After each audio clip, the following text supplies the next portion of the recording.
नमस्कार, मैं हूं सच्चिदानंद वशिष्ठ। सज्जनों,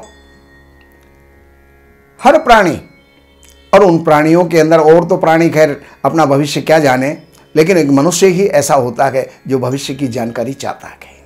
आने वाला वर्ष कैसा होगा, आने वाला महीना कैसा होगा, आने वाला दिन कैसा होगा, आने वाला पल कैसा होगा, उसके लिए वो जो है हमेशा जिज्ञासा रखता है।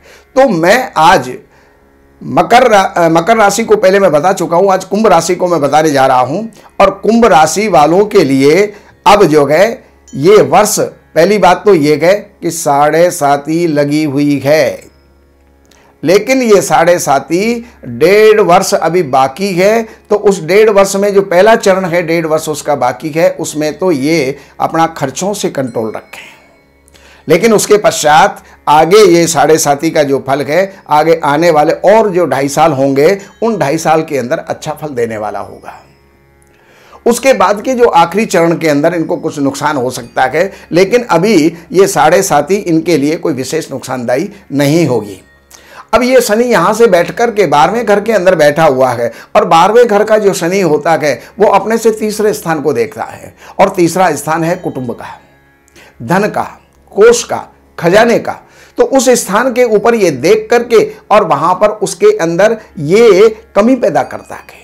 कुटुंब के अंदर विद्रोह पैदा करना, अलगाव पैदा करना, क्लेश पैदा करना, धन को निकालना, आंख के अंदर दिक्कत डालना, मुंह वाणी को बिगाड़ देना, इस प्रकार की बातें जो हैं ये शनि करता है। तो उसके प्रति आप सावधान रहें। शनि की एक बात बहुत बढ़िया है, 12वें स्थान में है तो इसकी दृष्टि 6ठे स्थान में जाएगी, और 6ठे स्थान में जो भी कुछ फल मिलने वाले होते हैं उन सबको ये खत्म कर देगा। अब 6ठे स्थान में क्या फल मिलते हैं? 6ठा स्थान ऋण को देने वाला होता है, तो ये ऋण को समाप्त करेगा। 6ठा स्थान रोग को देने वाला होता है, तो ये रोगों को समाप्त करेगा। 6ठा स्थान ये यहां पर शत्रुओं को उत्पन्न करने वाला है, तो शत्रुओं को समाप्त करेगा। तो अब आप बताइए कि ऋण, रोग और शत्रु अगर समाप्त हो गए तो फिर बाद में तो हमारे लिए तो खुशियां ही खुशियां हैं। तो ये खुशी जरूर ये प्रदान करेगा। इसके साथ साथ ये जो है लाभकारी यात्रा करवाएगा, और लाभकारी यात्राओं के अंदर ये दूर की यात्रा, विदेश की यात्रा जो है ये होंगी, और उसके अंदर हर किसी के अंदर आपको लाभ होगा। राहु 10वें स्थान में है सज्जनों, और ये 10वें स्थान का जो राहु होता है ये राजकीय परेशानी उत्पन्न करता है। राज्य के अंदर, नौकरी के अंदर या पिता के संबंधों के अंदर कहीं ना कहीं कोई ना कोई दरार ये जो है डालता है, तो उसके प्रति आप सावधान रहना। अब ये राहु यहां से बैठा हुआ हमारे धन कुटुंब को भी देख रहा है, उधर से शनि भी वहां पर देख रहा है, तो कुटुंब के अंदर विशेष जो है अलगाव विलगाव की जो है स्थिति ये पैदा कर सकता है। रुके हुए धन को जो है ये निकाल सकता है, कहीं पर कोई बहुत बड़ा नुकसान ये जो है करवा सकता है, कोई डाका भी डल सकता है, और इसके साथ साथ कोई प्रॉपर्टी का विवाद ये जो है दे सकता है, वाहन से जो है कष्ट दे सकता है, माता के को शारीरिक कष्ट दे सकता है।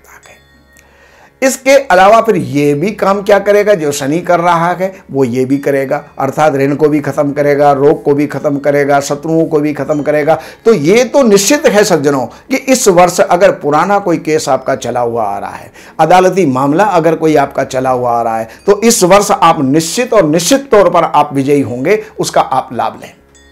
केतु आपके 4थे स्थान में, तो लेकिन वो भी प्रॉपर्टी के अंदर माता के लिए, इनके लिए जो है विक्षेप और जो है परेशानी उत्पन्न करने वाला है। लेकिन बृहस्पति लग्न के अंदर है। किम कुर्वन्ति ग्रहा सर्वे यस्य केंद्रे बृहस्पति, बृहस्पति लग्न के अंदर है। बृहस्पति लाभ स्थान का मालिक है, बृहस्पति धन स्थान का मालिक है, जो कि आपके लग्न के अंदर बैठा हुआ है। आप कितनी भी जो है दिक्कतें आए, कितनी भी परेशानियां आए, लेकिन आपकी मानसिक संतुलन आपका बना रहेगा। मानसिक संतुलन जो है अव्यवस्थित नहीं होगा, और उसी का लाभ लेते हुए पूरा वर्ष आप अच्छा निकाल ले जाएंगे। अर्थात बुद्धिमानी के साथ में जो है आप इस वर्ष को निकालेंगे। और ये बृहस्पति यहां पर बैठ करके विद्या को भी देगा, संतान को भी देगा, और विद्या और संतान को देने के साथ साथ ये आपको भाग्य की वृद्धि भी करवाएगा, धार्मिक वृद्धि भी करवाएगा, और ये यहाँ पर पत्नी का सुख भी देगा। कोई लड़की है या लड़का है, उनका विवाह करवाएगा, अच्छा विवाह करवाएगा। अगर कोई आपस के अंदर जो है स्नेह प्रेम मोहब्बत आदि अगर करते गए तो वहां पर उनके लिए भी ये अच्छा वर्ष साबित होगा। और सज्जनों, अब हम चलते हैं मासिक परिणामों के लिए, मासिक फल के लिए। तो यहां पर जो जनवरी का महीना है उसमें आप सावधान रहें, हाथ को कंट्रोल में रखें। जनवरी के महीने के अंदर आपको बहुत खर्चा आपके हाथ से हो सकता है, नुकसान आपके हाथ से हो सकता है, पैसा जो है कहीं पर डूब सकता है, कहीं पर लगाया हुआ पैसा ऐसी जगह पर ना लग जाए जिससे कि उसकी जो है वापस पुनरावृत्ति जो है उसकी ना हो। और फरवरी के महीने के अंदर मानसिक जो है तनाव आपको रह सकता है, उद्वेग रह सकता है।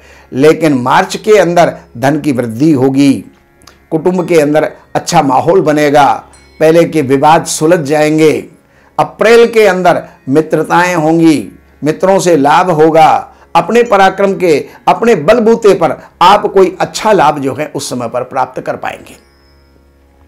मई के महीने के अंदर थोड़े से मन जो है असंतुष्ट आपका रह सकता है। कुछ कारण ऐसे हो सकते हैं, भूमि के कारण, भवन के कारण, माता के कारण, वाहन के कारण, लेकिन वो सामान्य होंगे, निकल जाएंगे। जून के महीने के अंदर रिजल्ट अगर कोई आने वाला होगा, पढ़ने वाले अगर कोई विद्यार्थी हैं तो उनके लिए बढ़िया है, सुखद है, लाभकारी है। और अगर संतान का अगर कोई अवसर है तो संतान की भी प्राप्ति वहां पर हो सकती है। अब इसके जून के बाद जुलाई के अंदर अगर हम चलते हैं तो जुलाई का महीना भी आपके लिए अच्छा जाएगा, क्योंकि ऋण, रोग और रिपु वहां पर समाप्त होंगे। कोई ना कोई केस आपका सुलझेगा, बहुत दिनों से उलझा हुआ केस है जो वहां पर सुलझ जाएगा। अगस्त के महीने के अंदर आपको पत्नी के साथ अच्छे संबंध रहेंगे और उसका जो है कोई बिगड़ा हुआ स्वास्थ्य भी है तो वो भी जो है सुधर जाएगा। अब यहां पर अगस्त के महीने में आप आते गए, अक्टूबर के महीने में आप आते हैं तो अक्टूबर का महीना आपके स्वास्थ्य के लिए थोड़ा सा नाजुक है, थोड़ा सा कष्ट दे सकता है, परेशानी दे सकता है, कोई रोग दे सकता है। सितंबर के महीने से अक्टूबर के महीने के अंदर जब हम आएंगे तो अक्टूबर से लेकर के और आधा अक्टूबर और आधा नवंबर, ये आपको आधा अक्टूबर तो जो है आपको इधर, आधा अक्टूबर जो है इधर उधर घुमाने वाला होगा, आधा नवंबर आपको इधर उधर घुमाने वाला होगा, उसमें कुछ लाभ नहीं होने वाला होगा। लेकिन नवंबर का जो उत्तरार्ध है वो आपके लिए अच्छा फलदायी होगा। राजकीय सेवाओं के अंदर लाभ, आपके प्रमोशन के अंदर लाभ, आपको कोई उच्च स्तरीय राजनैतिक लाभ या पिता से लाभ भी आपको हो सकता है। दिसंबर के महीने के अंदर लाभ ही लाभ है। दिसंबर के अंदर आपका राशि से जो है 11वां सूर्य चलेगा तो वहां पर आपको लाभ ही लाभ होगा, हर प्रकार का लाभ होगा, चाहे वो जो है आर्थिक लाभ है, सामाजिक लाभ है, हर प्रकार का लाभ वहां पर आपको प्राप्त होगा। तो सज्जनों, अब ये आपके 12 महीनों की राशियों के बारे में मैंने जो है बताया, और अब आप हमारे इस चैनल को सब्सक्राइब करें और बेल आइकन को दबाएं, और इससे आपको हर प्रकार की वीडियो प्राप्त होंगी, ज्योतिष से संबंधित, वास्तु से संबंधित, वेदों से संबंधित, पुराणों से संबंधित, और उनका लाभ लेकर के आप जीवन में अग्रसर हों। नमस्कार। दैवज्ञ सच्चिदानंद वशिष्ठ जी से ज्योतिष, वास्तु, तंत्र मंत्र से संबंधित जानकारी हेतु हमारे YouTube चैनल श्री वशिष्ठ को सब्सक्राइब, लाइक और शेयर करें। लेटेस्ट अपडेट के लिए बेल का बटन जरूर दबाएं। हमारे यहाँ वैदिक ब्राह्मणों के द्वारा सभी प्रकार के पूजा पाठ, कर्मकांड, संगीत में विवाह, गृह क्लेश, काल सर्प दोष, व्यापार में रुकावट व नवग्रहों की पूजा आदि कराई जाती है। हमारे संपर्क सूत्र हैं 7838 98421। देवज्ञ सच्चिदानंद वशिष्ठ जी से वास्तु, ज्योतिष, वैदिक अनुष्ठान, पूजा पाठ, महामृत्युंजय पाठ, शतचंडी पाठ, बगुलामुखी पाठ, भैरव अनुष्ठान आदि, राशि रत्न, रुद्राक्ष, कवच आदि हेतु संपर्क करें।